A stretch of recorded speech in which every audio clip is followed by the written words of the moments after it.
Unconstitutional है, कैसा ये मुसलमानों के खिलाफ है, माइनॉरिटीज़ के खिलाफ है करके उन्होंने अपनी बात रखी थी, जिसके बाद जेपीसी को इसको भेजा गया था। जेपीसी में तमाम अपोजिशन पार्टीज़ के मेंबर्स अपने तरफ से जो कोशिश हो सकती थी, जितना लड़ सकते थे उन्होंने लड़ा। लड़ने के बाद थोड़ा बहुत डाइल्यूशन इन्होंने किया है, लेकिन अभी भी हम लोग को हमारा ये मानना है कि ये बिल अनकॉन्स्टिट्यूशनल है, ये बिल माइनॉरिटीज़ के खिलाफ है, ये बिल देश भर में दंगे फसाद पैदा करने वाली बिल है, ये बिल मुसलमानों को उनके हुकूक से महरूम रखने की बिल है, ये बिल मुसलमानों के मस्जिदें, दरगाहें, क़ब्रिस्तान, ईदगाह और तमाम वो इदारे हैं जो वक्फ से जुड़े हुए हैं उनको छीनने का एक काम करने वाली बिल है। हम कांग्रेस पार्टी ये मानती है कि नरेंद्र मोदी की सरकार हमारे कॉन्स्टिट्यूशन के ऊपर लगातार अटैक कर रही है, कॉन्स्टिट्यूशन को बदलने का दावा कर रही थी। अगर 2024 के इलेक्शन में अगर इनको 400 से ज़्यादा सीट आते तो ये संविधान बदलने का काम करती,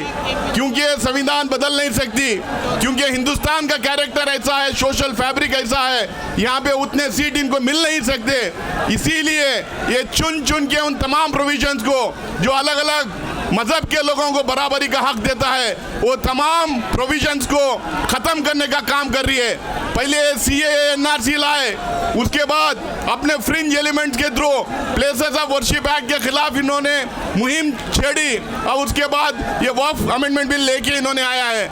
ये चाहते हैं कि जो बराबरी का हक जो दिया गया है वो बराबरी का हक ख़त्म हो जाए। ये चाहते हैं कि मेजॉरिटेरियन रूल रहे, मेजॉरिटेरियन सोसाइटी रहे, मेजॉरिटेरियन कॉन्स्टिट्यूशन रहे, इसीलिए इस तरीके के बिल्स लेके आ रहे हैं। हम कांग्रेस पार्टी की तरफ से खासकर मल्लिकार्जुन खड़गे साहब का, राहुल गांधी साहब का ये मैसेज है